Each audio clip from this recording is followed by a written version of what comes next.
No, never heard of that. Parasocial behavior is whereby other people feel so close to you and you've never met them before. This is often seen with celebrities and influencers. They feel a sense of trust and familiarity with you just because they watch you. And oftentimes, this parasocial behavior becomes pathogenic towards the influencer. For e.g., a stalker. A stalker somehow feels he's entitled to time and energy from this influencer because he watches all of his content, because he supports his content. Okay. Now, I get a very small dose of this, obviously, but enough for me to understand just how psychotic some of these individuals can be. And they often do know more about me than I know about myself. For example, my memory is not as good as to remember everything I've said online. These people have a better memory about what I said than myself. It's fucking crazy. Okay. Now, someone like an Andrew Tate obviously sees this parasocial behavior at its final form. But one of the reasons why this is becoming problematic for young men is because they don't realize that they are acting in this parasocial way. Yeah. They start reposting everything from their favorite influencer. They start, quoting their favorite influencer. I watched this video on Hormozy. I watched this video with Joe Rogan. Joe Rogan said it, but Joe Rogan said it. They don't realize how beta they're being. Now, a man that's invested in his own beliefs more than any other man is going to be the best definition of a masculine man. He carves out his own path. I'm not saying you can't learn from other men, but this lack of self-awareness that these young men have is putting them in a category of beta automatically by default because of this parasocial behavior. So my one tip for these men is stop paraphrasing other men, stop quoting other men, just steal it. Just steal what they say. Steal what I say. Do not give me any credit. You said it. You come up with it, not me.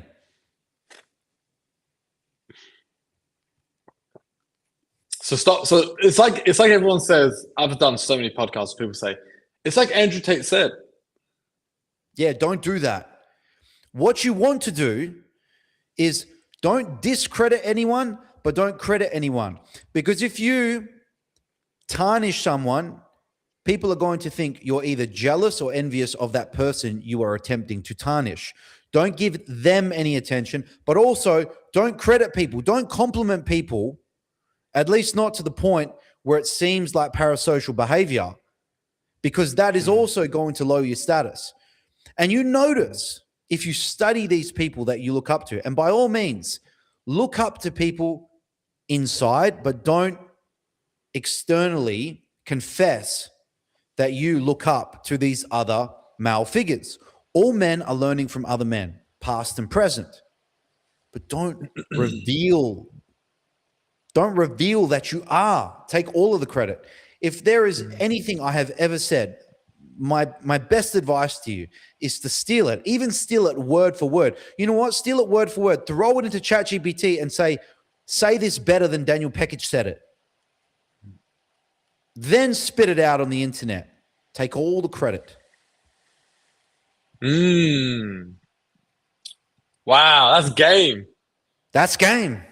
You are dropping game right now. You're dropping gems. Take what they say, put it in the ChatGPT, rephrase it, and say that you said it.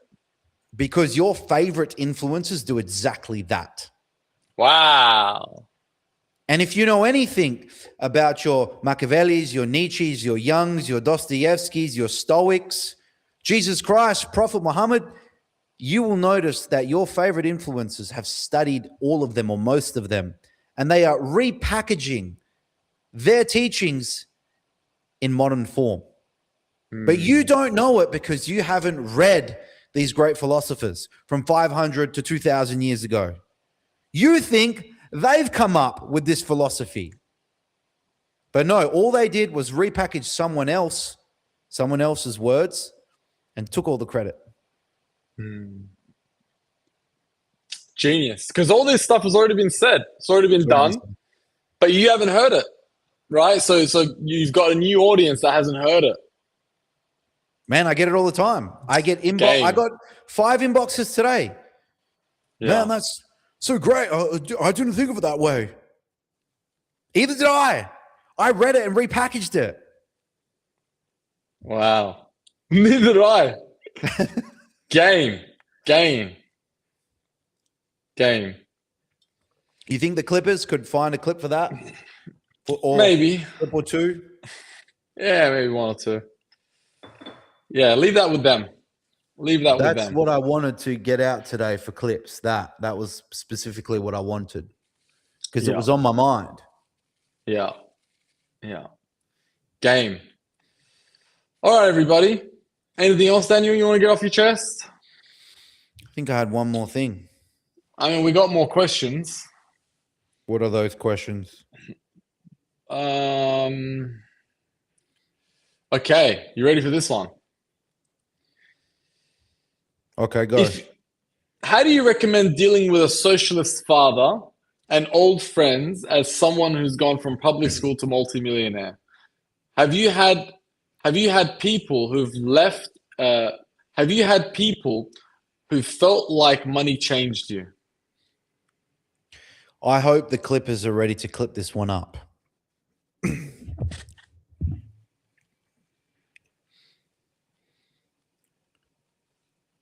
Some people are into unique cars. They buy old cars from the 70s and 80s. They renovate them and they drive them on a Sunday. And sometimes those old cars do break down. But you don't get angry at that car because the car works exactly as you expected. But people can be this way too. Unfortunately, family members, employees, and people close to you. Doesn't mean you should cut them off. It just means that you need to be aware of their limitations. Trying to reason with them with your newfound knowledge about the world is like trying to install the latest iOS software on a typewriter. Would you get mad at a typewriter because it doesn't accept the newest iOS update? Of course you wouldn't. It's the same with these family members and employees. You need to get on their level. Treat them how I treat my puppy. My puppy can't speak English, but I don't scream at my puppy and say, "You fucking idiot. English is how you communicate." He just looks at me with his puppy dog eyes and I say, "Don't worry, little fella. Here's a snack." And if you truly care about your parents and your loved ones, you make all the money. You are not a half-wit, and you need to treat them for what they are and understand that they have limitations. Otherwise, you are going to fall out with your family, and you don't want that. When they die, because they will, because they're older than you are going to regret those arguments. I regret arguments with family members. I regret arguments with some friends I don't have anymore. And I just wish I took a moment to accept people's limitations. Yes, you are superior in your thinking, but you don't need to prove it. You don't need to rub it in their face.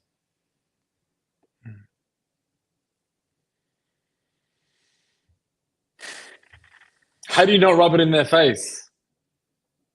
Well, you don't need to remind them of what you did that they couldn't do. You know what you can do?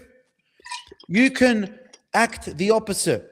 For example, if you meet a family member that is envious of your success, maybe it's a sibling, maybe it's an uncle, I don't know what sort of dynamic people have, okay?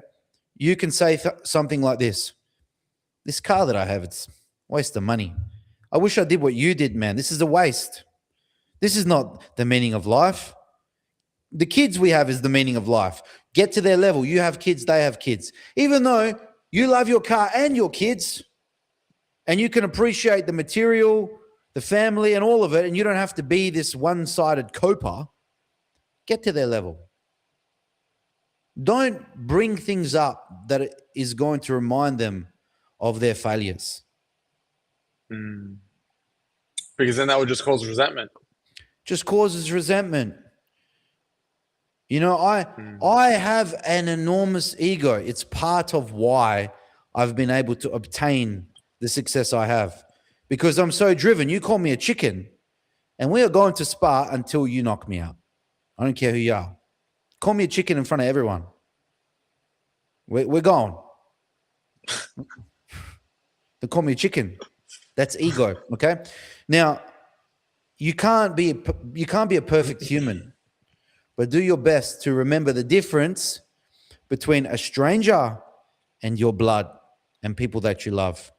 And trying to convince employees to see your reason is counterintuitive. You are supposed to be creating good employees, because if they thought like you, they wouldn't be employees. They would spread their wings, leave your company, and build their own business. Da? Da.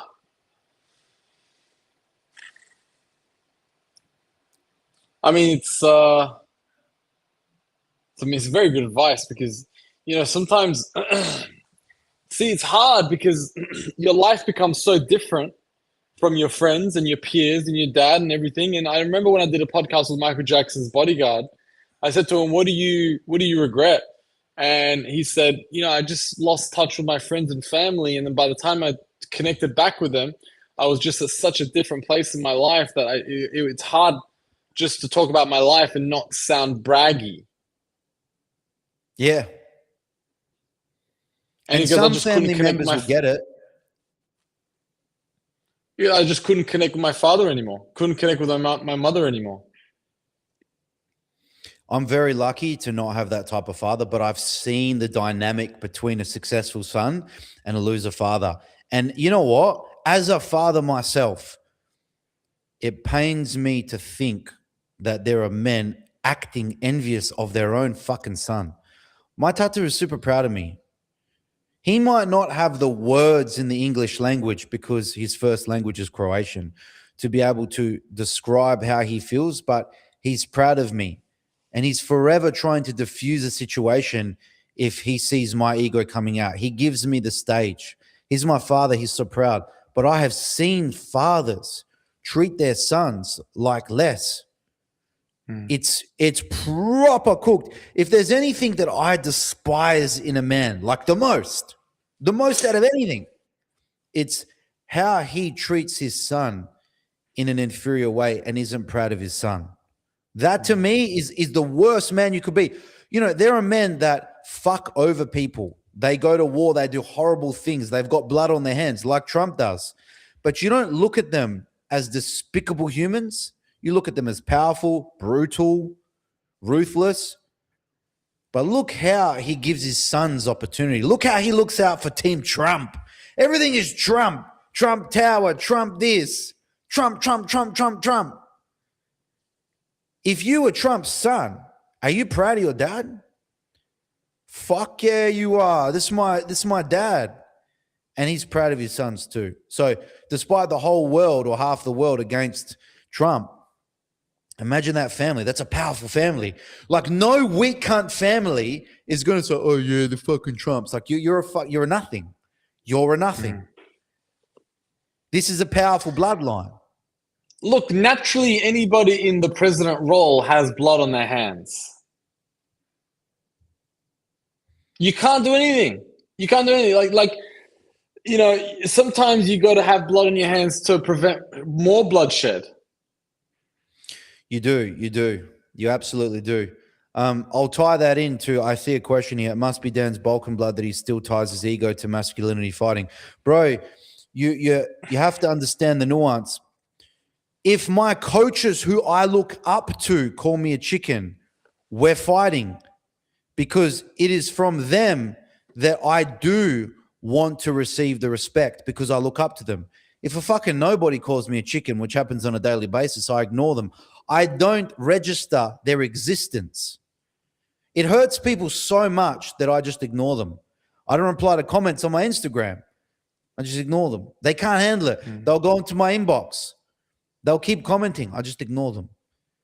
But if someone you look up to genuinely is going to push you, call you a chicken because you're a chicken, if that doesn't affect you, I think I'm losing a bit of purpose to life there. I really am. Who's going to push you? Is everything just about money? Like if you just think reaching 1 million is it, and you don't care about your physical prowess, your health, this to me this is a very limited existence. I at least want to be a 6 out of 10 in many endeavors. I absolutely do not identify and do not want to identify as the weak guy. Really? When this person says ties his ego to masculinity, bro, if you don't tie strength to masculinity, this is going against biology. Women have selected for robustness and physical strength since the beginning of Homo sapiens. Completely normal. And if you are comfortable in yourself that you don't care, okay, but that will never be me. I will always want to strive to be strong and to be combat ready, to be powerful, to be whatever, because it also actually is tied to longevity. So a strong man is likely to live longer. A man likely to live longer is going to be around longer for his kids. It all ties together. Like we talked about the other day, attractive women to most men are typically also healthy women, a symmetrical face, the hips, the curves. This is biological as to how we're attracted to it. Why? The curves to bear young, the boobs being larger, the breast milk, the symmetry, less health issues. Yeah? And strength as a man is also tied into the longevity. So when I go to the gym, yeah, it's to get strong. It's to show off strength, but that strength also is tied to health. Better insulin sensitivity. You're able to handle carbohydrates better. Healthier mitochondria. It's really a win-win. And there really is no lose-lose to having that extra drive and challenge. I mean, it really does bring me fulfillment. I often ask you, Radin, sometimes how you feel okay just like not going to the gym. I just don't get it, bro. I just don't understand. I go to the gym. Not as often as you, but I go to the gym. It's like saying, I brush my teeth sometimes, and then for a couple months, I won't brush my teeth. Yeah, for you, it's like brushing your teeth. I just don't understand why it's not like brushing your teeth, is what I'm saying. How is it? What I'm saying is I'm perplexed at how it's not like that for you, as in I can't understand it. What is it that I'm missing? To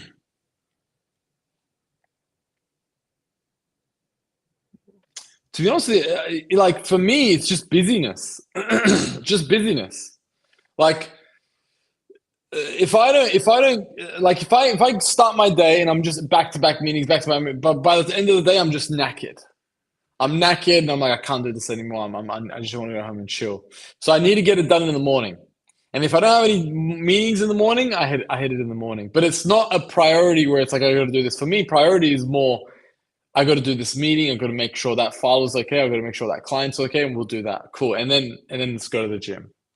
It just doesn't make any sense to me, even when you put it that way. The gym is part of you living longer to be able to enjoy any money you're making to start off with.